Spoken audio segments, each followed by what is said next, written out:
Hello बच्चों, आज की इस वीडियो में पढ़ेंगे क्लास 10th का एक चैप्टर है फर्स्ट अध्याय इतिहास का यूरोप में राष्ट्रवाद।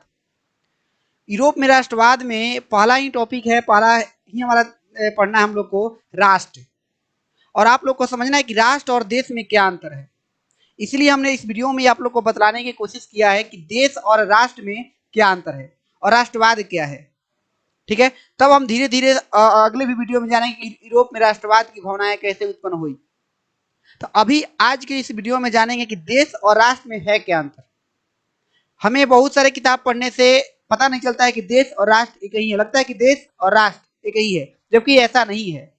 देश और राष्ट्र अलग अलग चीज है। देश और राष्ट्र हमें अलग अलग चीज है। ठीक है, कैसे अलग है इसके बारे में इस वीडियो में जानेंगे। तो आप इस वीडियो को अंत तक जरूर देखिएगा, तभी आपको अगला चैप्टर या फिर इस चैप्टर के सभी बातें अच्छे से समझ में आएगी। ठीक है, तो चलिए इस वीडियो को शुरू करते हैं।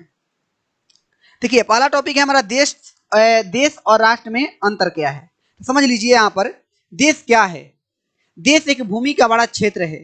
देश एक भूमि का बड़ा क्षेत्र है, जबकि राष्ट्र नहीं।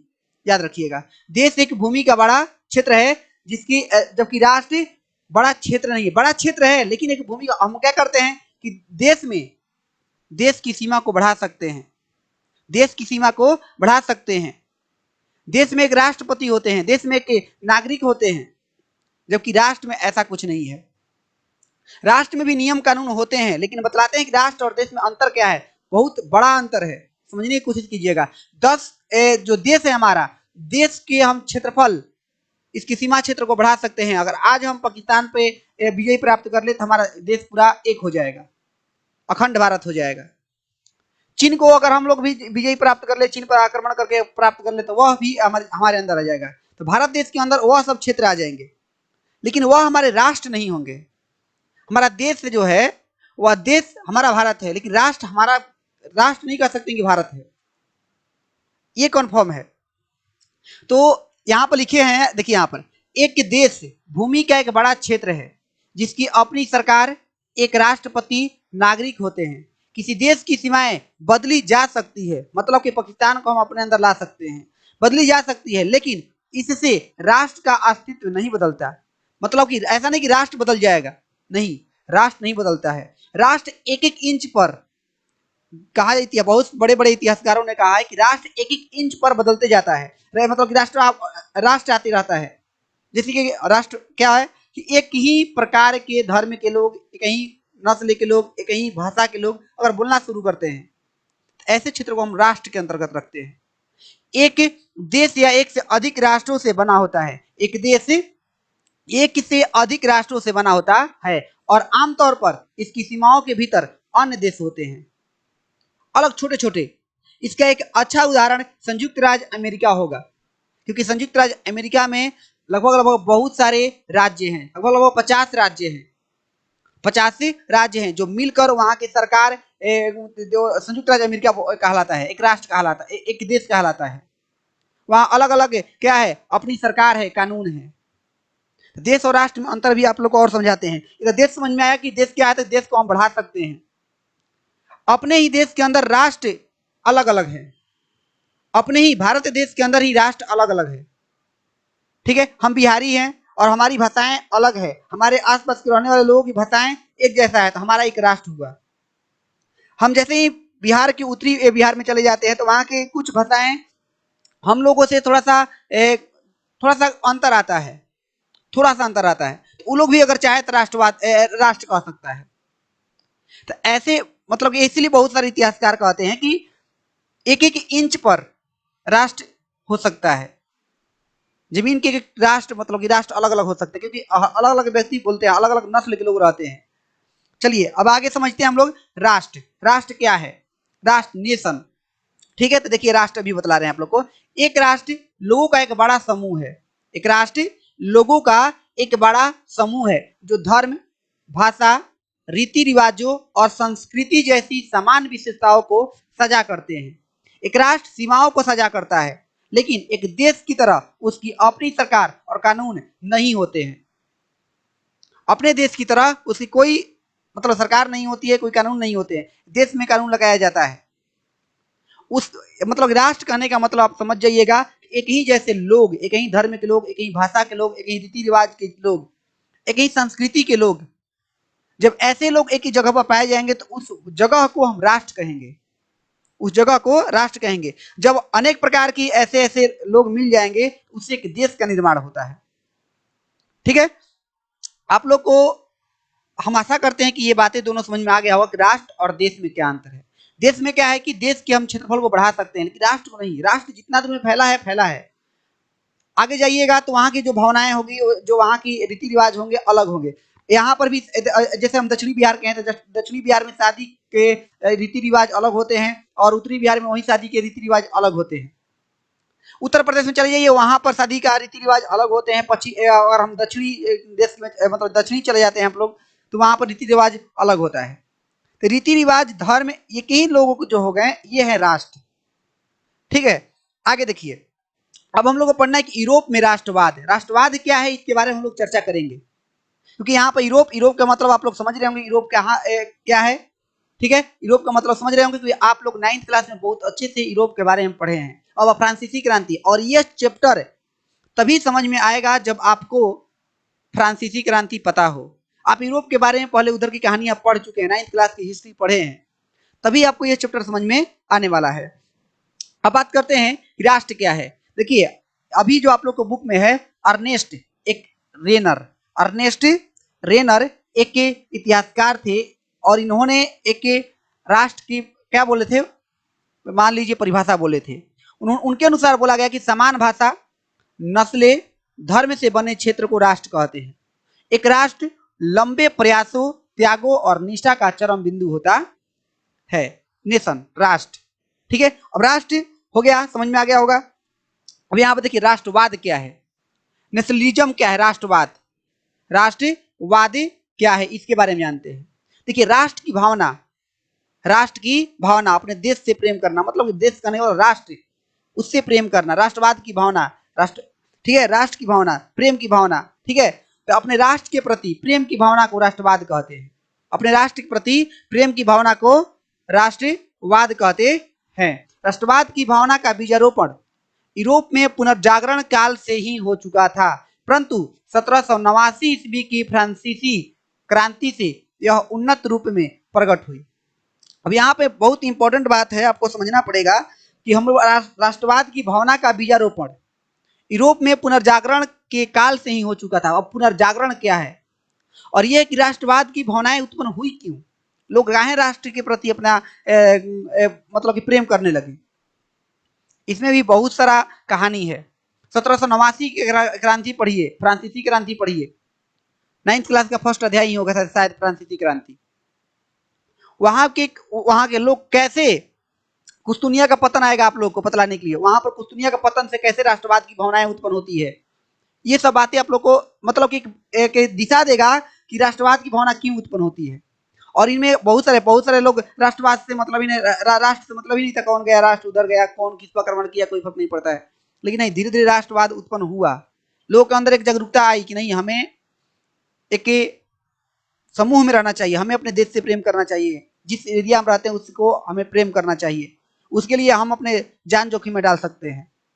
ठीक है, आगे देखिए, अब यहाँ पर आप लोग को याद रखिएगा फ्रांसीसी क्रांति कब हुई थी, तो 1789 में। पुनर्जागरण क्या है इसके बारे में हम लोग जानते हैं। पुनर्जागरण क्या है, तो ध्यान से देखिए आप लोग। यहाँ पर ये तो बात बतलाएं कि राष्ट्रवाद का उदय 18वीं सदी के यूरोप में हुआ था। ठीक है, राष्ट्रवाद के प्रतिपादक कौन थे, राष्ट्रवाद के प्रतिपादक जॉन गॉटफ्रेड हर्डर थे, जिन्होंने 18वीं सदी में पहली बार इस शब्द का प्रयोग करके जर्मन राष्ट्रवाद की नींव डाली थी। जर्मनी का एकीकरण कैसे होता है इसके बारे में भी आगे हम लोग चर्चा करेंगे। इटली का एकीकरण कैसे होता है इसके बारे में भी हम लोग चर्चा करेंगे बहुत अच्छे वे में। लेकिन हाँ, ये सब चीजें जो फर्स्ट अध्याय का है वो बेस है, इसको समझना पड़ेगा आप लोग को। ठीक है, आगे बात करते हैं पुनर्जागरण का। पुनर्जागरण क्या है इसके बारे में जानिए आप लोग। पुनर्जागरण क्या है, तो यहाँ पर देख लीजिए, पुनर्जागरण क्या है, फिर से जागना। देखिए, अब लिखे हैं कि पुनर्जागरण का शाब्दिक अर्थ फिर से जागना होता है। 14वीं और 17वीं सदी के बीच यूरोप में जो सांस्कृतिक एवं धार्मिक प्रगति, आंदोलन तथा युद्ध हुए, उन्हें ही पुनर्जागरण कहा जाता है। उन्हें ही पुनर्जागरण कहा जाता है। इसके फलस्वरूप जीवन के प्रत्येक क्षेत्र में नवीन चेतना आई। लोग अलग अलग तरीके से सोचना शुरू कर दिए थे। यह आंदोलन केवल पुराने ज्ञान के उद्धार तक ही सीमित नहीं था, बल्कि इस युग में कला, साहित्य और विज्ञान के क्षेत्र में नवीन प्रयोग हुए, नए अनुसंधान हुए और ज्ञान प्राप्ति के नए नए तरीके खोज निकाले गए। इसने परलोकवाद और धर्मवाद के स्थान पर मानववाद को प्रतिष्ठित किया। लोग पहले भगवान पे जो होता है चलो भगवान करेंगे, जो होगा मतलब भगवान पे छोड़ देते थे। मेरा मानना है कि आप जहां तक अपनी पूरा फोकस लगाइए, भगवान को मत मानिए वहां तक जहां तक आपकी शक्ति काम कर रही हो। जहां पर आपकी शक्ति काम नहीं कर रही है वहां से भगवान को मानिए। अब अपने लेवल पर आप सोच सकते हैं, एक वैज्ञानिक वहां तक प्रयास करता है जहां तक उसकी शक्तियां काम आती है, उसके बाद भगवान पे छोड़ता है चलो भगवान अब तुम ही देखो। तो इसी के कारण इतने सारे खोज हुए। इसी वजह से अगर हर एक काम भगवान पे छोड़ दिया जाए तो हम लोग काहे लिए आए हैं यहाँ पर? हमें भगवान बनाकर क्यों विदा किए हैं? कुछ करने के लिए। तो इन लोगों ने क्या किया कि परलोकवाद मतलब भगवान की बातों को छोड़ छाड़ कर, धर्मवाद को छोड़ छाड़ कर क्या किया, मानववाद को प्रतिष्ठित किया। और इसके पीछे एक और आता है, वही कुस्तुनिया का पतन। कुस्तुनिया का पतन, जो वहां से लोग भाग भाग कर यहाँ पर आते हैं और यहाँ के, क्योंकि वहां पर बहुत विद्वान लोग थे, पढ़े लिखे लोग थे, वहां से भाग भाग कर, तुर्की से भाग भाग कर यहाँ पर आते हैं लोग। ठीक है, पुनर्जागरण भी पढ़े होंगे आप लोग 8 क्लास में, और ये बहुत अच्छा चैप्टर है पुनर्जागरण। आगे भी आप लोग 9th क्लास में पुनर्जागरण पढ़े होंगे शायद। अब देखिए कुस्तुनिया का पतन क्या है।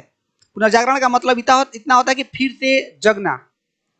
ठीक है, कुस्तुनिया का पतन देखिए 1453 ईस्वी में उसामिन तुर्कों ने कुस्तुनिया पर अधिकार कर लिया था। ये क्या हो गया, थोड़ा सा 1 मिनट रुक जाइए।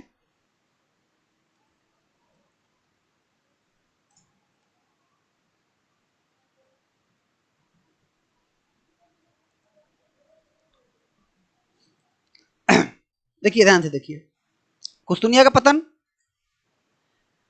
पतन में 1453 ईस्वी में 1453 ईस्वी में, इतना याद रखिएगा कुस्तुनिया का पतन कब हुआ था? 1453 ईस्वी में हुआ था।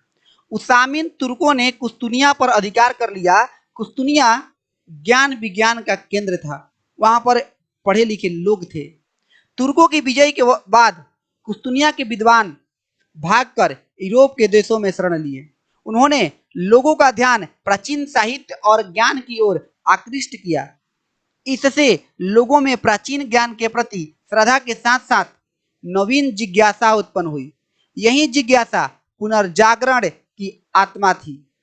यही जिज्ञासा पुनर्जागरण की आत्मा थी। कुस्तुनिया के पतन का एक और महत्वपूर्ण प्रभाव हुआ कि यूरोप और पूर्वी देशों के बीच व्यापार का स्थल मार्ग बंद हो गया। अब जल मार्ग से पूर्वी देशों में पहुंचने का प्रयास होने लगा और इसी क्रम में कोलंबस, वास्को डी गामा और मैगलेन ने अनेक देशों का पता लगाया। कहा जाता है कि अगर कोई समस्याएं आती है तो वह कुछ ना कुछ उसका सलूशन देकर जाती है। जब वहां के स्थल मार्ग बंद हो जाता है, अगर इसके पढ़ाया जाए तो बहुत सारा कहानी फिर आगे बढ़ जाएगा। ठीक है, स्थल मार्ग, क्योंकि वो लोग आ जाते हैं यहाँ से तो उधर से कोई व्यापार वगैरह नहीं होता है। ठीक है, अभी स्थल मार्ग बंद हो जाता है और जल मार्ग के लोग खोज करने लगते हैं कि जल मार्ग से कैसे एक दूसरे से दूसरे देश में जाया जाए और वहां पर व्यापार वगैरह किया जाए। तो वो उसी समय भारत का खोज होता है, अमेरिका का खोज होता है। पता चलता है कि चलिए जल मार्ग का खोज होता है। खोज तो भारत को लोग जानते थे कि भारत है, यहाँ पर अमेरिका है, लेकिन जल मार्ग का खोज होता है कि जल मार्ग के माध्यम से भी हम लोग भारत पहुंच सकते हैं। बात समझ में आया आप लोग को? तो कुस्तुनिया का पतन हो गया। तो चलिए आज के वीडियो में हम लोग इतना ही रखते हैं। आप लोग कुस्तुनिया के पतन से याद रखिएगा कि कुस्तुनिया का पतन कब हुआ था? 1453 ईस्वी में हुआ था। और कुस्तुनिया के पतन से बहुत सारा लाभ हुआ और यही वजह था क्योंकि यहाँ के बहुत वहां से लोग भागकर कुस्तुनिया से भागकर कहाँ आ गए थे? यूरोप में आ गए थे। और वहां पर वो लोग पढ़े लिखे बहुत इंसान थे, बहुत ज्ञानी लोग थे, जिससे यूरोप को भी पढ़ाने में सहायता किए। ठीक है, तो चलिए इतना आप लोग जान गए, अच्छी बात है। अब अगला बार हम लोग यूरोप में राष्ट्रवाद के उदय में नेपोलियन कौन था इसके बारे में हम लोग जानेंगे। नेपोलियन कौन था इसके बारे में जानेंगे। ठीक है, चलिए आज की क्लास में इतना ही, फिर मिलेंगे अगले वीडियो में।